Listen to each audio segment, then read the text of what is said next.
ومنهم من يقول ائذن لي ولا تفتني ألا في الفتنة سقطوا وإن جهنم لمحيطة بالكافرين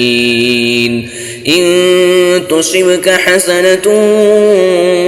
تسؤهم وإن تصبك مصيبة يقولوا قد أخذنا أمرنا من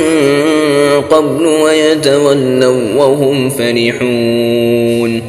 قل لن يصيبنا إلا ما كتب الله لنا هو مولانا وعلى الله فليتوكل المؤمنون قل هل تربصون بنا إلا إحدى الحسنيين ونحن نتربص بكم أن يصيبكم الله بعذاب من عنده أو بأيدينا فتربصوا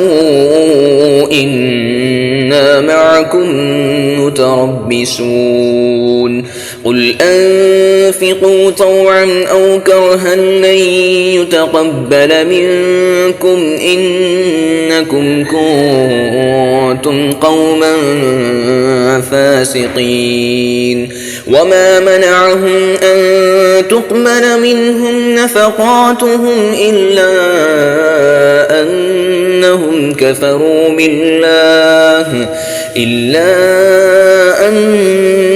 كفروا بالله وبرسوله ولا يأتون الصلاة